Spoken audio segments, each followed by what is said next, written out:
नमस्कार, आप जुड़ चुके हैं साक्षी सोनी के साथ। इस वक्त की सबसे बड़ी खबर ये है कि 10 अगस्त को हिसार लघु सचिवालय के सभी गेट बंद कर दिए जाएंगे। जी हाँ, 3 गेट लघु सचिवालय के, जिसके बाहर पिछले काफी दिनों से किसान धरना दे रहे हैं मुआवजे की मांग को लेकर के। वही गेट आप लोग देख सकते हैं बिल्कुल सामने की तरफ है, जहाँ से बाकायदा लोगों का पैदल आना जाना लगा रहता है, लेकिन यहाँ से कोई गाड़ी अंदर एंटर नहीं कर पाती है क्योंकि यहाँ ट्रैक्टर अड़ा करके ये पूरा रास्ता बंद कर दिया गया है। लेकिन 10 अगस्त की वो तारीख है जिस समय हिसार लघु सचिवालय का इतिहास के अंदर पहली बार तीनों गेट किसान जाम करने वाले हैं। और वो जाम हो सकता है कि 1 घंटे का हो, या फिर 1 दिन का हो, या फिर हो सकता है कि 1 महीने तक वो जाम चले। तो अगर आप लोगों के कोई भी काम है लघु सचिवालय के, तो आप पहले ही अपने पूरे कर लीजिए और वीडियो को ज्यादा से ज्यादा शेयर करते रहिए। पूरी जानकारी लेने के लिए आपको मिलवाते हैं किसान नेता से। प्रशासन से हमारे 7 दौर की बातचीत हो चुकी है। कल हमारी प्रशासन से 7वें दौर की बातचीत थी। प्रशासन का रवैया लगातार ढुलमुल और लगातार टाल मटोल का रहा है। अभी भी किसानों के खातों में जो क्लेम का पैसा है वो सरकार डालने के मूड में नहीं है।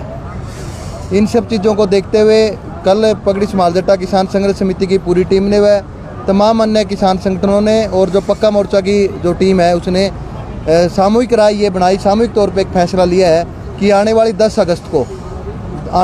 अगस्त को लघु सचिवालय को हम अपने ट्रैक्टर ट्रालियों के साथ पूरी तरह से जाम करेंगे, ताकि सरकार ने और प्रशासन, हिसार प्रशासन ने जो वादा किया था कि 1 हफ्ते के अंदर, जब पिछली बारी हम 2 तारीख को बैठे थे डीसी साहब के साथ मीटिंग में, तब डीसी साहब ने ये कहा था कि 1 हफ्ते के अंदर अंदर हम आपकी मांगों को पूरा करेंगे, 1 हफ्ते के अंदर अंदर किसानों के खातों में क्लेम का पैसा आएगा।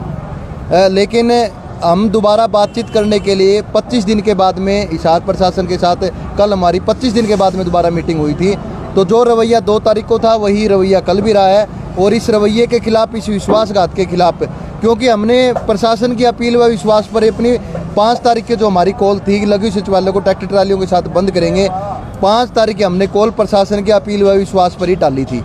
लेकिन प्रशासन ने विश्वासघात करने का काम किया है और प्रशासन अभी भी किसानों की मांगों को, सरकार अभी भी किसानों की मांगों को पूरा करने के मूड में नहीं है।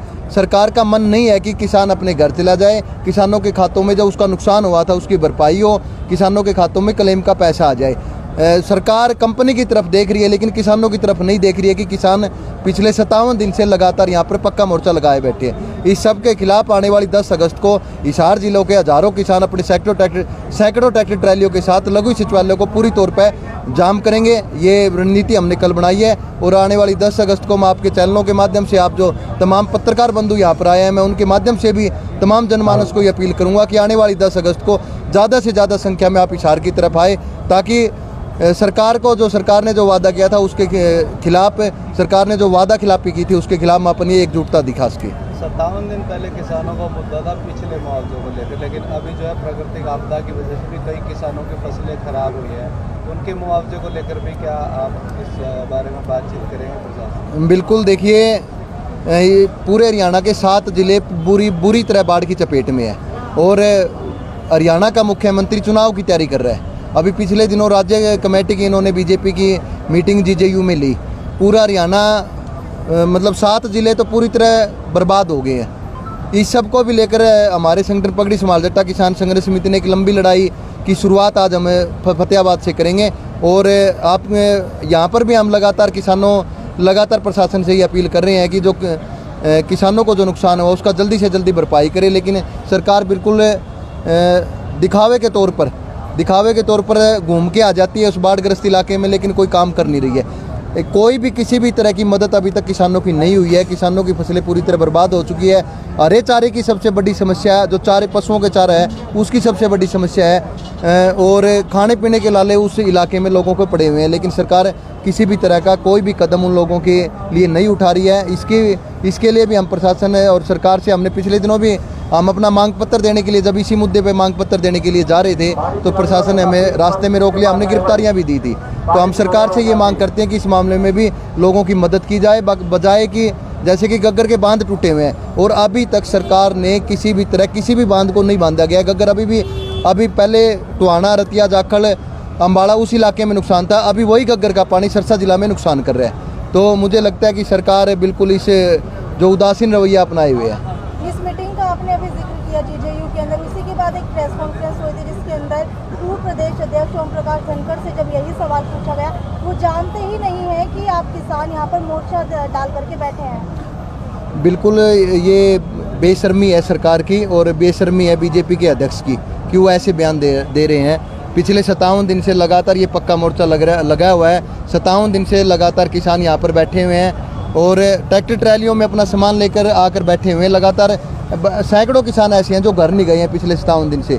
और बड़े मैं तो आश्चर्यचकित हूँ ये सुनकर भी, उनको पता नहीं है हिसार का पक्का मोर्चा पूरे हरियाणा में किसान आंदोलन को एक नई दिशा दे रहा है। और हमने बयान भी पढ़े हैं, मैंने सीएम का बयान भी पढ़ा है कि किसानों के लिए हम कुछ ना कुछ करेंगे। हिसार के पक्के मोर्चे के संदर्भ में उन्होंने ये बयान दिया था। तो ये बिल्कुल एक बेशर्मी है बीजेपी के अध्यक्ष की। ऐसे सुनने में आ रहा है किसी वकील ने कोर्ट में केस किया रास्ता खुलवाने को लेकर, पार्टी बनाया साहिब तहसीलदार को, इसके बारे में आपका क्या कहना? देखिए, मेरी नॉलेज में ये मामला नहीं है कि किसी वकील ने कोई केस किया है या ऐसा कुछ है। और हमें अभी तक ऐसी कोई सूचना नहीं मिली है, ना हमें कोई किसी तरह का कोई नोटिस मिला है। लेकिन एक बात हम ये कहना देना चाहते हैं कि हमें न्यायालय पे पूरा भरोसा है और न्यायालय हमारा पक्ष सुने बिना अपना किसी भी तरह का कोई फैसला देगा नहीं, किसी भी तरह का कोई आदेश देगा नहीं। पिछली बार प्रशासन के आश्वासन से आपने 5 तारीख का जो कार्यक्रम था वो रद्द कर दिया था। कहीं इस बार प्रशासन के किसी प्रलोभन या आश्वासन पे इस बार का जो है ये रास्ते रोकने का जो कार्यक्रम है रद्द तो नहीं करते? नहीं, पिछली बारी जो 5 तारीख का जो प्रोग्राम था वो हमने बाकायदा डीसी साहब ने 2 तारीख को हमारे साथ मीटिंग की थी।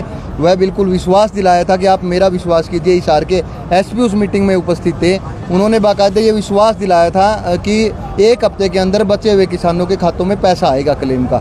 आप हमारा विश्वास कीजिए, हम कहीं उठ के नहीं जा रहे हैं। और उन्होंने अपील की थी कि आप 5 तारीख का प्रोग्राम कैंसिल कीजिए, आपका 10 तारीख तक सब किसानों के खातों में पैसा आ जाएगा।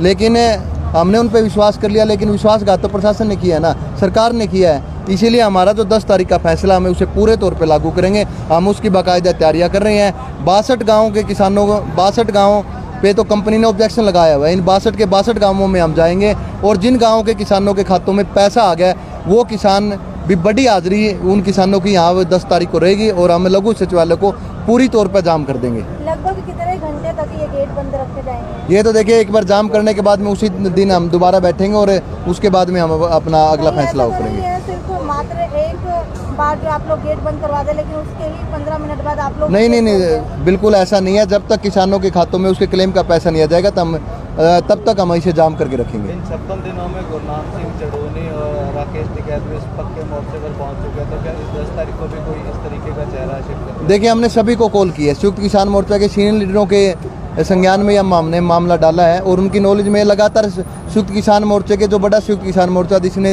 दिल्ली का आंदोलन हमें जितवाया था उसके नेता लगातार हमारे बीच में पहुंच रहे हैं। पंजाब से भी आए हैं, राजस्थान से भी आए हैं, यूपी से आए हैं और हरियाणा के जो सीनियर लीडर थे वो लगातार इस पक्के मोर्चे पर आए हैं। और हमने 10 तारीख का जो फैसला हमने लागू किया वो सब किसान संगठनों की राय से हमने ये लागू किया है। तो तमाम बड़े किसान लीडर भी 10 तारीख को पहुँचेंगे। कुल मिलाकर के लगभग 62 गांव के मुआवजे को लेकर के ये धरना यहाँ पर दिया जा रहा है। वहीं समय समय पर यहाँ पर बड़े किसान नेता गुरनाम सिंह चढ़ोनी, राकेश टिकैत की भी पहुँचने की संभावनाएं जताई जा रही है। आपको बता देते हैं कि 5 जुलाई को भी एक फैसला किसान मोर्चे की तरफ से लिया गया था कि ये हिसार लघु सचिवालय का गेट बंद किया जाएगा, लेकिन प्रशासन के साथ मीटिंग के बाद फैसला लिया गया कि ये मुआवजा जो है इनके अकाउंट में आ जाएगा। उसके बाद 5 जुलाई को जो जाम करने का प्लान था वो कैंसिल कर दिया गया, लेकिन उसके बाद वायदा खिलाफी की गई और वायदा खिलाफी के बाद किसान जो है अब वो अड़िग हो चुके हैं। अब जब तक मुआवजा इनके खातों के अंदर नहीं आता है, वहीं जो प्राकृतिक आपदा आई थी उसको लेकर के भी जो निर्णय है वो सही नहीं लिया जाता, तब तक ये किसान यहाँ पर बैठे रहेंगे। और हो सकता है इसी लघु सचिवालय के गेट के सामने आपको 10 अगस्त के बाद से किसान बैठे हुए दिखाई दे। हिसार लघु सचिवालय के तीनों गेटों के जाम करने की सूचना जो है इस वक्त मिल रही है। चेतावनी दे दी गई है प्रशासन को। अब देखने वाली बात यह है कि प्रशासन इस पूरे मसले के ऊपर क्या करता है। क्या आम जनता को एक बार दोबारा से जो है प्रशासन की वजह से अपने काम रोकने पड़ेंगे? वीडियो को ज्यादा से ज्यादा शेयर करते रहिए। साक्षी सोनी की रिपोर्ट हिसार के लघु सचिवालय से। नमस्कार।